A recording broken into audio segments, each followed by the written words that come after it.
എല്ലാവർക്കും നമസ്കാരം. Popular front എന്ന സംഘടന നിരോധിക്കപ്പെട്ടതായി നമുക്കറിയാം. അവരുടെ പ്രധാനപ്പെട്ട നേതാക്കന്മാരെല്ലാവരും തന്നെ ജയിലിലാണ്.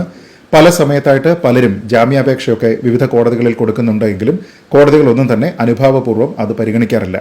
ഇവർക്കെതിരെയുള്ള കണ്ടെത്തലുകൾ ഗുരുതരമാണ് എന്നാണ് പറയുന്നത്. ഇതിൽ ചില വാർത്തകളൊക്കെ നമ്മുടെ നാട്ടിലുള്ള മാധ്യമങ്ങൾ റിപ്പോർട്ട് ചെയ്യുന്നുണ്ട്, എന്നാൽ ചിലത് വ്യാപകമായി റിപ്പോർട്ട് ചെയ്യപ്പെടുന്നില്ല.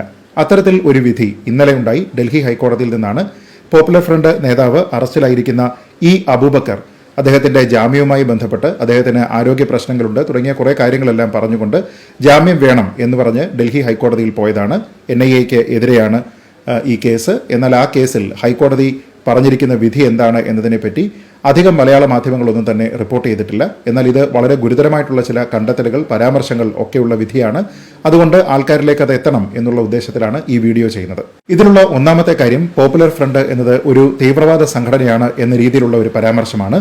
വിധിയിൽ കോടതി പറയുന്ന ഒരു ഭാഗം ഇങ്ങനെയാണ്: The central government had credible information that the members, office bearers and cadres of Popular Front of India along with others were conspiring, raising or collecting funds within India or from abroad for committing or getting committed terrorist acts in various parts of India, including states of Kerala, Tamil Nadu, Karnataka, Uttar Pradesh and Delhi, etc. അതായത് popular front രാജ്യത്തിനുള്ളിൽ നിന്നും വിദേശത്തു നിന്നും അവരുടെ തീവ്രവാദ പ്രവർത്തനങ്ങൾക്ക് വേണ്ടി fund സ്വരൂപിക്കുന്നതായും അത് കേരളം ഉൾപ്പെടെയുള്ള പല സംസ്ഥാനങ്ങളിലും തീവ്രവാദ പ്രവർത്തനത്തിന് വേണ്ടി ഉപയോഗിച്ചിരുന്നതായും കേന്ദ്ര സർക്കാരിന് കൃത്യമായിട്ടുള്ള വിവരം ലഭിച്ചിട്ടുണ്ട് എന്നാണ് കോടതി പറയുന്നത്. ഇതിലെ രണ്ടാമത്തെ ഗുരുതരമായ പരാമർശം, 2047 ഇന്ത്യയിൽ ജനാധിപത്യ വ്യവസ്ഥയും ഭരണഘടനയും എല്ലാം തന്നെ അട്ടിമറിച്ചുകൊണ്ട് ശരിയ നിയമം നടപ്പാക്കാനാണ് പോപ്പുലർ ഫ്രണ്ട് പ്രവർത്തിച്ചിരുന്നത് എന്നുള്ള കോടതിയുടെ കണ്ടെത്തലാണ്. കോടതി അതിൽ പറയുന്നത് ഇങ്ങനെയാണ്. 11ാമത്തെ പാരഗ്രാഫിൽ, During the course of investigation, plentiful of evidence was collected which suggested that PFI was acting through its NEC members, including appellant Abubakar and they had conspired and covertly aimed to establish Islamic Sharia law in India by or before the year 2047 by overthrowing the democratic and constitutional system of government by raising an army of jihadists who would lead the armed struggle for establishing caliphate in India and to achieve said objective. അതായത് ഇന്ത്യയിലുള്ള ജനാധിപത്യ ഭരണക്രമത്തിനെയും അതേപോലെ നമ്മുടെ ഭരണഘടനയും അട്ടിമറിച്ചുകൊണ്ട് ഒരുപറ്റം ജിഹാദികളെ സംഘടിപ്പിച്ചുകൊണ്ട് 2047 അതിനു മുൻപോ ഇസ്ലാമിക നിയമം അല്ലെങ്കിൽ ശരിയ നിയമം നടപ്പാക്കിക്കൊണ്ട് ഇന്ത്യയിൽ ഒരു കാലിഫേറ്റ് സ്ഥാപിക്കുന്നതിന് വേണ്ടിയിട്ടുള്ള പ്രവർത്തനങ്ങളാണ് പോപ്പുലർ ഫ്രണ്ട് നടത്തിയിരുന്നത് എന്നുള്ള ഗുരുതരമായിട്ടുള്ള കണ്ടെത്തലാണ് ഇവിടെ ഡൽഹി ഹൈക്കോടതിയുടെ ഭാഗത്തു നിന്നും ഉണ്ടായിരിക്കുന്നത്.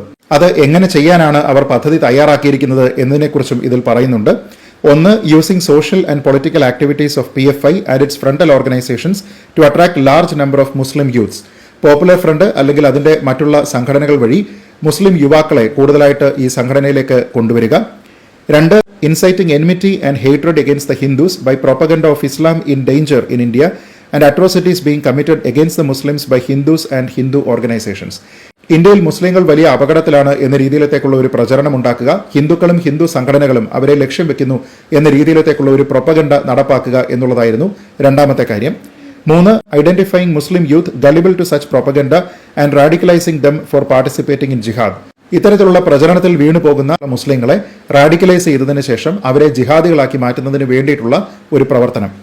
നാല്, organising terrorist camps where arms training was imparted for commission of violent and terrorist acts.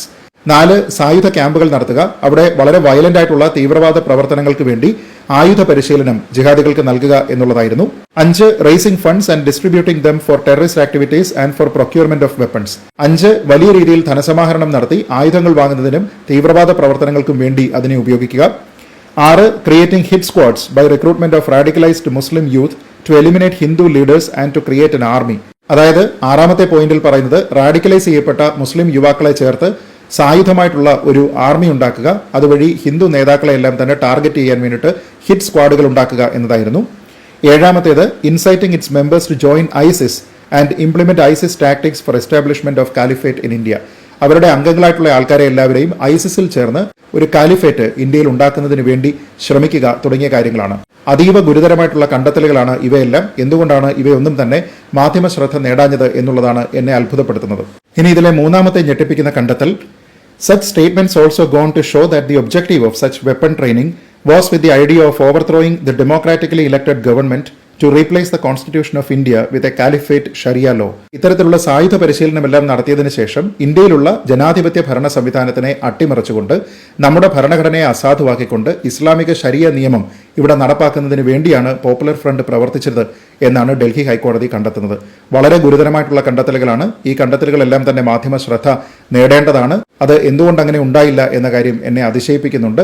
Popular front നടത്തിയിരുന്ന തീവ്രവാദ പ്രവർത്തനത്തിനെ പറ്റി വളരെ വ്യക്തമായിട്ടുള്ള കണ്ടെത്തലുകളുടെ അടിസ്ഥാനത്തിലാണ് ഡൽഹി ഹൈക്കോടതി ഈ ഒരു കാഴ്ചപ്പാടിലേക്ക് എത്തിയിരിക്കുന്നത് എന്ന് വേണം മനസ്സിലാക്കാൻ. എന്തായാലും ഇത്തരത്തിലുള്ള ആപൽക്കരമായിട്ടുള്ള ഒരു സംഘടനയെ, അതും നമ്മുടെ ജനാധിപത്യ ഭരണ സംവിധാനത്തിനെ അട്ടിമറിച്ചുകൊണ്ട് ഇസ്ലാമിക നിയമം നടപ്പാക്കുന്നതിന് വേണ്ടി ശ്രമിച്ച, നമ്മുടെ രാജ്യത്തെ ഭരണഘടനയെ അസാധുവാക്കുന്നതിന് വേണ്ടി ശ്രമിച്ച ഒരു സംഘടനയെ നിരുപാധികം നിരോധിക്കുന്നതിന് വേണ്ടി തീരുമാനമെടുത്ത കേന്ദ്ര സർക്കാരിനെ ഒരിക്കൽ കൂടി അഭിനന്ദിച്ചുകൊണ്ട് ഈ വീഡിയോ അവസാനിപ്പിക്കുന്നു.